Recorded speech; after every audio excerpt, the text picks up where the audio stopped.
For years, Lorraine Washington suffered through low-paying domestic jobs, where she would cook the food but wasn't permitted to eat in the kitchen, where she would clean a house but not be allowed to hang her coat up anywhere inside it.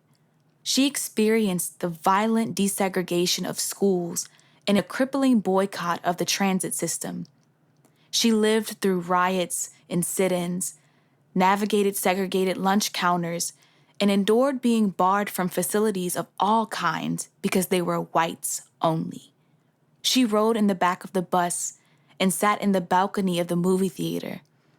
She continually experienced the humiliation and frustration of going places where there were no water fountains from which she could drink, or bathrooms she could use, or places for her and other Black people to eat.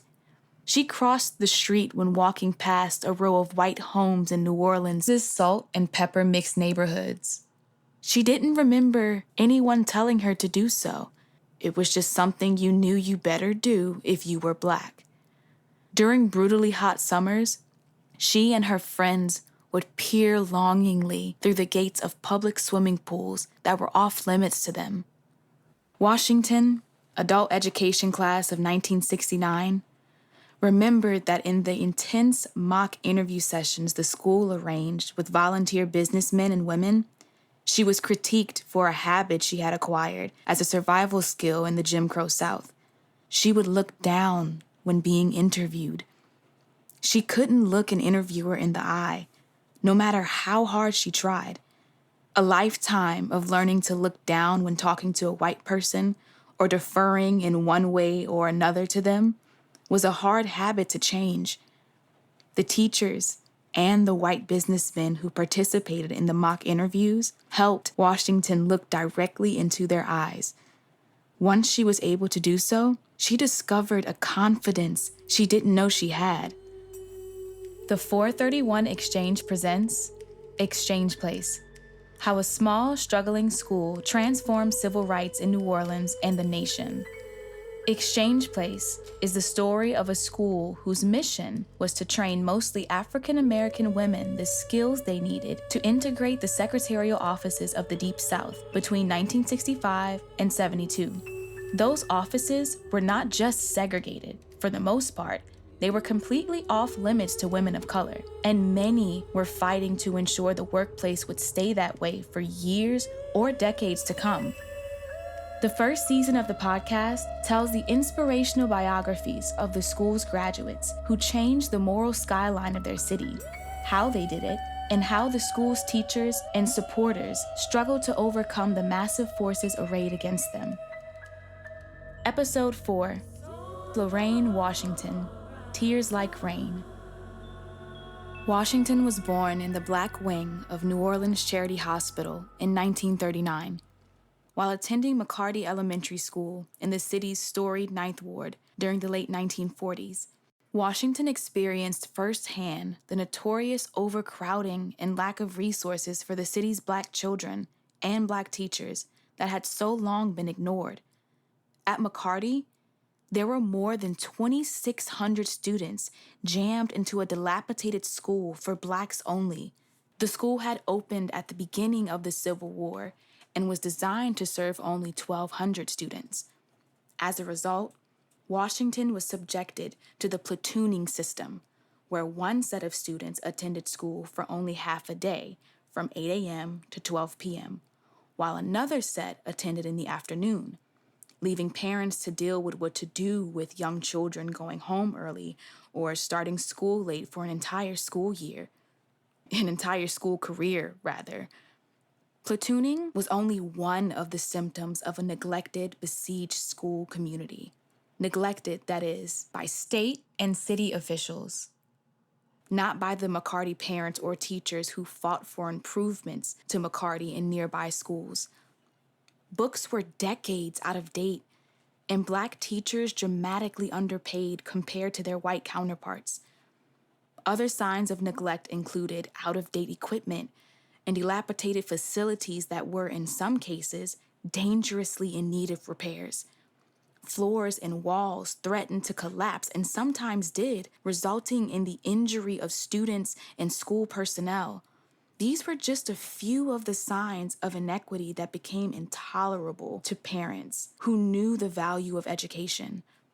McCarty was so unbearable for the parents of Ruby Bridges, they decided to apply for her to go to William France Elementary, a school attended only by white children, and her acceptance, and that of 3 other little girls to a similar school, launched the seminal civil rights battle over desegregation on November 14, 1960. At least in terms of maintaining McCarty's physical facilities, funds should have been available.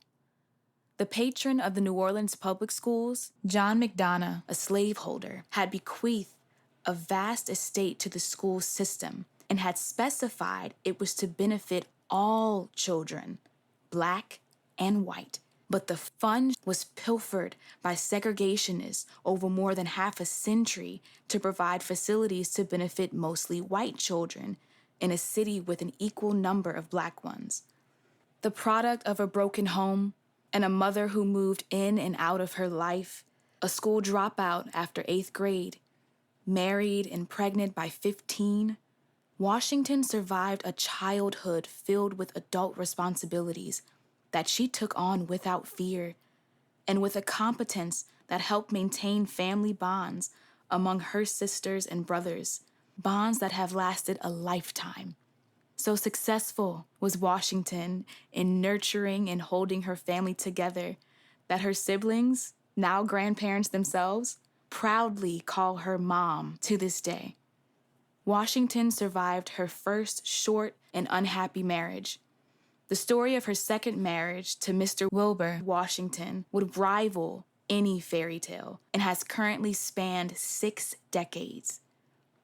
Mr. Washington, a veteran whose family had a history of both home ownership and educational success, inspired Washington to believe that they could build a middle-class life that exemplified the American dream.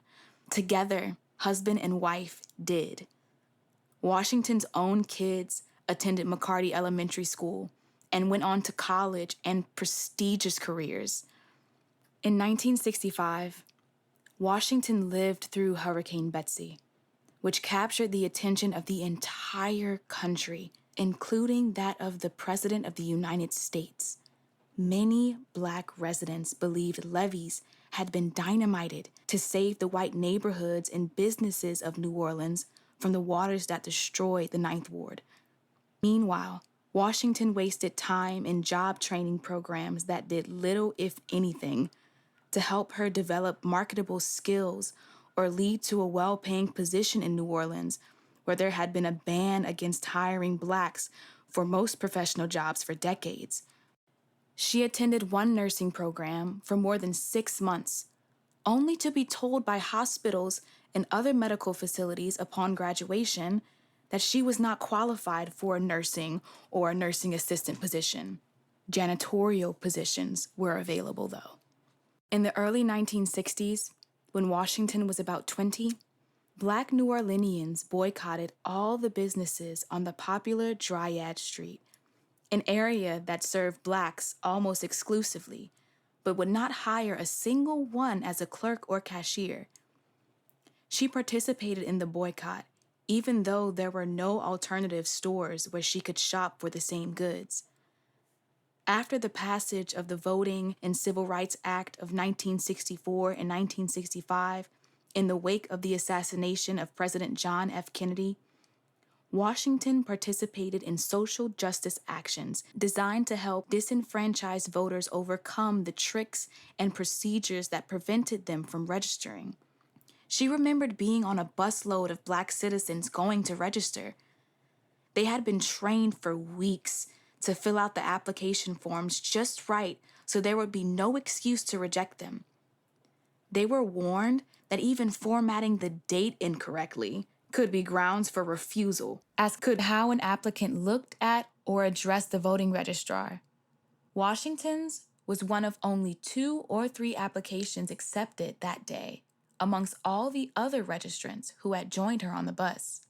In 1969, Washington was accepted to the Adult Education Center. She had heard about the program at her church. At that time, churches of all denominations were segregated. The director of the program had come there to invite women to apply. The school, which had been operating since 1965, had a buzz in the Black community because it had a track record of success. It was training women for jobs as secretaries, and its graduates were actually landing jobs in businesses that had up until then been segregated. As alumna Wanda Meyer said about the school, everything that was promised was given. The program was so popular, there were 5 to 10 applicants for everyone accepted. Yet, even given the track record of the school, Washington was skeptical. Should she set aside her life and time with her kids to enroll in yet another program that promised a job at the end of the rainbow but would probably lead to disappointment? She was also not confident she would be accepted. There was a battery of tests and interviews to undergo to apply. She was also scared. Confident within her community and her family, assertive when it came to her rights, Washington lacked self-confidence in public speaking and in one-on-one situations with strangers. She knew the school was more than a training center for typists. The curriculum included writing, public speaking, and interpersonal communication skills. Washington overcame her fears, applied, and was accepted. The teachers helped her overcome her skepticism about its promises and her crippling fear of public speaking, one so intense she would have nightmares for almost the entire program. She woke up in the morning not wanting to face the day. The fear was so overwhelming that when she was called on to speak in class, she said she would shed tears like rain. Unfortunately for Washington, graduating required her to speak publicly and to discuss personal and weighty topics in class every day. It was a vocational school, but its founders believed in what they called a humanistic approach to vocational education. They believed students should be exposed to classes in critical thinking to help them succeed in the long term.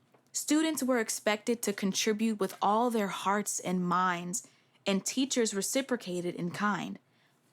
Students discussed everything about their personal lives, even the pill.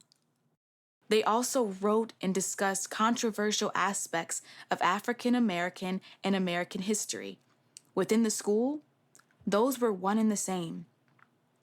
Washington's teachers worked with her with help and encouragement, love and respect. They refused to lose faith in her or become irritated. They insisted if she put in the work, she would succeed. They told Washington to believe in the process. Their belief in her began to pay off. All along her educational journey and throughout her later career, Washington was supported by those same teachers, but most of all, by her husband, who drove her to the center each morning on his way to work, and after dropping their youngest child at daycare, deposited her to class each morning.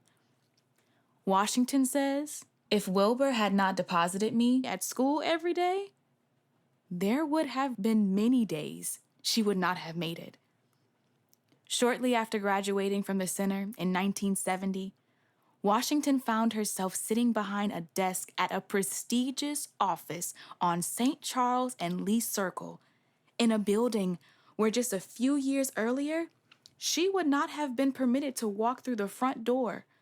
Washington earned the job with the Community Improvement Agency through the technical skills developed at the Adult Education Center and the natural poise that the school nurtured and helped come to bloom. Washington remained in that job for 10 years until she was transferred to the Department of Corrections after being recruited by a former supervisor. At first, she refused the offer. Washington was suffering from a devastating depression. Her oldest son had recently drowned in an accident during military training, but the former supervisor would not take no for an answer. He had developed a kinship with Washington and told her going back to work would be a tonic for her fractured heart. It was, She remained at the Department of Corrections for 18 years and retired in 1998 after 28 years heading up their accounting department. In 2000, nearly a quarter of the school's alumni assembled 30 years after its last class graduated for a reunion. Washington's youngest son, August, wrote a letter to Dr. Alice Joffre, the school's director. August was 9 years old when his mother began the center's program.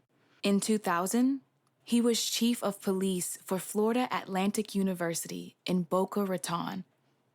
He recalled the day his mom heard that she had won the Alice Joffre Award, given to the most improved student. He remembered the excitement in their family home when his mom got the call, how proud he and his whole family were for her, and how their spirits and the self-esteem of their mom soared. In August's letter, he wanted Alice to know that she had made a difference in his mom's life, helping her to become an exceptional working woman and mother. And for that, he said, his entire family was grateful. In 2005, Washington and her husband had to relocate to Lafayette, Louisiana, in the aftermath of Hurricane Katrina. They moved in with Washington's daughter and son-in-law. As she did in New Orleans, every day, Washington worked to make a positive difference in the lives of others, including her family and new community. She served on the board of directors for the Lafayette Council for the Aging and secretary for the local chapter of the American Association of Retired People, AARP. She also co-wrote several children's books inspired by her grandkids. Washington took various leadership positions in her community. In fulfilling those roles, she was often asked to speak.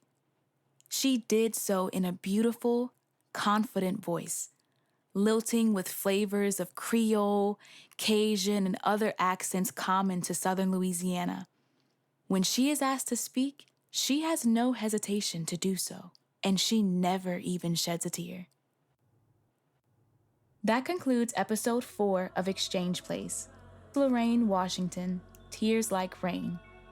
Please join us for episode 5. This has been a presentation of the 431 Exchange. We're a nonprofit organization dedicated to adults seeking to transform their lives through continuing education. We invite you to learn more about us by going to our website at www.431exchange.org. To hear more inspiring stories, please sign up for our newsletter. Thanks.